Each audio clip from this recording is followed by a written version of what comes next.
अगला जो सेक्शन है वो है हमारा कौन सा, VRM। VRM जो हमारी सप्लाई किसके लिए होती है, प्रोसेसर के लिए होती है। ठीक है, लाओ उसको ड्राइवर लाओ।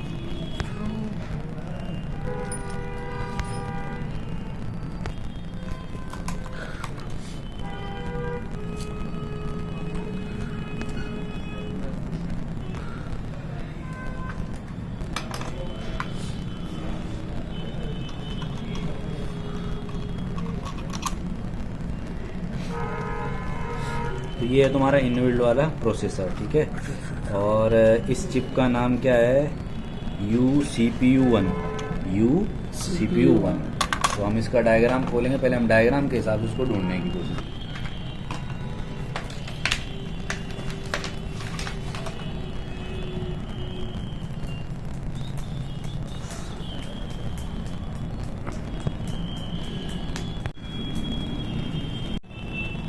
देखेंगे कि हमारा CPU का दिखा रहा है कनेक्शन या नहीं दिखा रहा है। ठीक है, तो यहाँ पर जो दिखा रहा है ये चिप प्रोसेसर वाली, तो कितने नंबर पेज पर वैसे बता रहा है सर्किट ये, दूसरे नंबर पे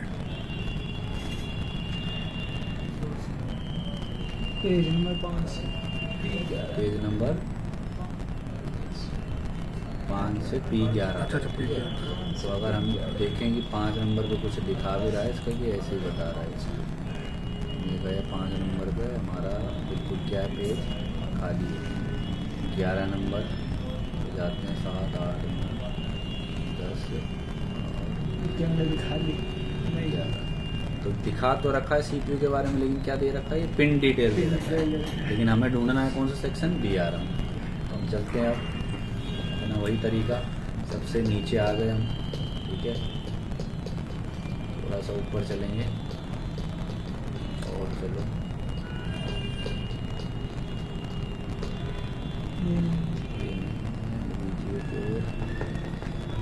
हमारा जो VRM है वो ये है।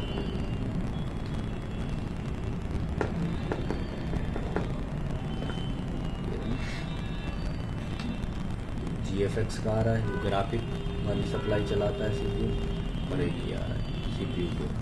ये 2 लाइन है इसमें। ठीक है, ये हमारी कौन सी है, 2 लाइन। ये हमारा IC जो है, ये हमारा कौन सा है, VRM IC। ठीक है, ये VRM का IC रहेगा। अब ये कहाँ पर है, PU201। तो पहले हम VRM IC देखते हैं कि VRM IC कहाँ पर है। तो PU201 ये रही, देखो IC से कंफर्म हो जाएगा कि वो सेक्शन हमारा VRM ही है, PU201। ठीक है, तो ये PU201 जो हमारा है, PU201 ये वाली।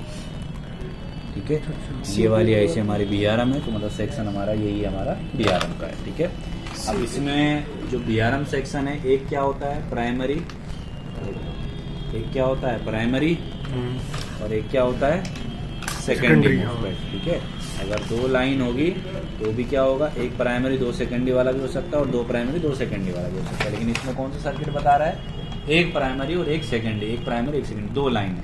जैसे डेस्कटॉप में होती थी 3-3 4 लाइनें भी होती थी, लेकिन इसमें मिनिमम 2 या 3 लाइनें मिलती हैं। इसमें 2 लाइनें, एक ही है एक ही है। तो ये वाला हमारा कौन सा है, प्राइमरी है, क्योंकि इस पर ये वोल्टेज जो आ रही है, अगर हम यहाँ से चेक करें,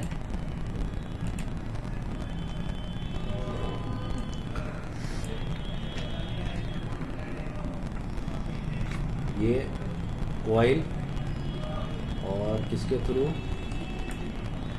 कैपेसिटरों के थ्रू वोल्टेज हमें इस पर मिल रही है PQ201 पर। फिर ये सेकेंडरी MOSFET है। फिर इसका जो सोर्स देख लो कहाँ कहाँ जुड़ा है, एक तो VRM IC पर जुड़ा है। ठीक है, और एक गेट भी जो है वो भी कहाँ जुड़ा है, VRM IC पर जुड़ा है। तो सबसे पहले तो क्या होता है कि हमारा जो यहाँ पर वोल्टेज आएगा इनपुट पर, यहाँ पर हमारा वोल्टेज आएगा कॉमन से। कॉमन हमारा कहाँ होता है, वोल्ट इन सर्किट का, वो जो रजिस्टर मैंने फ्यूज बताया है, वहां से वोल्टेज कहाँ आएगी 19, इस पर आएगी PQ201 पर। इसके ड्रेन पर जब वोल्टेज आ जाएगा तो इसके जो गेट है उस पर इनेबल आएगा कहाँ से, VRM IC से। और जो इसके बाद यहाँ से सोर्स से वोल्टेज निकलेगा वो सेकेंडरी के ड्रेन पर जाएगा। जो भी यहाँ पर एक्स्ट्रा वोल्टेज है वो कहाँ हो जाएगी, सोर्स से ग्राउंड हो जाएगी। और यहाँ पर जितना वोल्टेज है जितना वोल्टेज बन रहा है उसका फीडबैक कहाँ जाएगा, इस पर जाएगा, VRM IC पर, ताकि जो वोल्टेज यहाँ पर आउटपुट है अगर VRM को मिलेगा तो VRM CPU से सिग्नल लेगा कि भाई जो वोल्टेज वो प्रॉपर मुझे मिल रही है, तो VRM क्या करेगा, उसी वोल्टेज को प्रॉपर बना के रखेगा। ठीक है, तो इसके लिए हमारा जो यहाँ से वोल्टेज है वो CPU वाला ही जाएगा। CPU कोर वोल्टेज कितना होता है, 0.6 से लेकर 2.5 तक। तो हमें ढूंढना है अभी क्या, 201, और कौन सा ढूंढना है, 202, फिर हमें कौन सा ढूंढना है, 203 और 204। ठीक है, तो कहाँ है दिखाओ, 202 तो ये था। सबसे पहले हमें ऊपर वाला सर्किट ढूंढना है। ठीक है, 201 और 202। ठीक है, 202 ये मेरा है, PQ 202, PQ 201 मेरा ये है। तो एक ये रहा और एक ये रहा, मतलब ये प्राइमरी है और ये हमारा क्या है, सेकेंडरी है। PQ 202 क्या था, सेकेंडरी, और PQ 201 क्या था, प्राइमरी। तो मीटर को तो भाई चेक करना है। 203 होगी। अब इसको पहले ऑफलाइन करें इसका। ये 204, ये 202, 201, 202।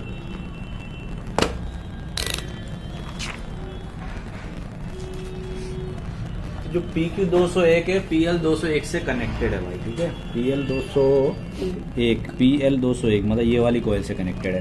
ठीक है, ये वाली कॉइल से जाएगा, इसके ड्रेन पर जाएगा। ठीक है, PQ 201 के ड्रेन पर जाएगी ना, वो डायग्राम वही बता रहा है। और इसका जो सोर्स होगा वो कहाँ जाएगा, PQ 202 के ड्रेन पर। मैं इसका सोर्स पे इसकी ड्रेन पर मैं चेक करूँ। ठीक है, और उसके बाद ये वोल्टेज कहाँ जाएगी, PL 202 पर जाएगी। PL 202 आउटपुट पर जाएगा, आउटपुट पर जाएगा। फिर आउटपुट कॉइल चेक करेंगे, सही है। फिर कॉइल कहाँ जाएगा, कैपेसिटर पर। ठीक है, हमें चेक करना है कैपेसिटर पे, ट्रैक पर। और फिर कैपेसिटर कहाँ चला जाएगा, CPU पर, इनके पास लगे कैपेसिटरों पर। हमें चेक करना पड़ेगा सही से। ठीक है, उसके बाद अगर हम चेक करें दूसरी लाइन की सप्लाई, क्योंकि 2 लाइन थी उसमें, कौन सी वाली, PQ 203 और 204 वाली, 203 और 204। ठीक है, तो 203 कहाँ पर है भाई, 204 पे है, 203 पीछे, 204 ये है, तो 203 ये रहा भाई। ठीक है, तो इसका जो सोर्स है, पहले तो इसका इनपुट कैपेसिटर पर, इसका इनपुट कहाँ है, कैपेसिटर पर, यहाँ कोई कॉइल नहीं लगा। ठीक है, तो कैपेसिटर ये रहा, इसके ड्रेन पर जुड़े। फिर इसका जो सोर्स है वो जाएगा सेकेंडरी के कहाँ, ड्रेन पर। और फिर ये कहाँ जाएगा, कॉइल पर। कॉइल कहाँ जाएगी, कैपेसिटर पर। कैपेसिटर कहाँ जाएंगे, NPC। यहाँ तक हमें मिलेगी 19 वोल्ट, और इसके बाद जो ये कॉइल है इस पर मिलना चाहिए कितना वोल्ट, 0.6 से लेकर 2.5 के बीच में। अगर वोल्टेज यहाँ पर नहीं मिलता है और इनपुट में आ रही है, तो पहले हमें क्या करना है, जैसे हमने शॉर्टिंग चेक करते हैं डेस्कटॉप में कि भाई ये कैपेसिटर शॉर्ट तो नहीं है। क्या दिखा रहा है, शॉर्टिंग दिखा रहा है, पलट कर रीडिंग 0 की तरफ आ रहा है, तो मतलब क्या है, शॉर्ट है। और अगर रीडिंग 10, 20, 30 रहता तो शॉर्टिंग नहीं था, तो मतलब इस कंडीशन में शॉर्ट क्या हो रखा है, CPU। अब CPU शॉर्ट है तो आप बटन कितना भी दबा दो ट्रिगर नहीं देगा, क्योंकि जैसे डेस्कटॉप में था VRM सेक्शन में, अगर आउटपुट में शॉर्टिंग है तो फैन वैन कुछ भी नहीं घूमेगा। तो आपको क्या करना पड़ेगा इस कंडीशन में, CPU रिवॉल्व करना पड़ेगा। और अगर इनबिल्ड वाला CPU नहीं है तो उसको क्या कर दोगे, निकाल कर दूसरा लगा दोगे, तब जाकर आउटपुट वोल्टेज तुम चेक कर पाओगे। अभी तुम सिर्फ और सिर्फ कहाँ तक चेक कर पाओगे, इनपुट तक, कहाँ, इसके ड्रेन तक। और नहीं बनेगा तो इसके ड्रेन पर हम कहाँ से, कॉमन से जंपर मार सकते हैं। अब वोल्टेज चेक करना, तो वोल्टेज चेक करने के लिए हमें इसमें देनी पड़ेगी भाई पहले पावर।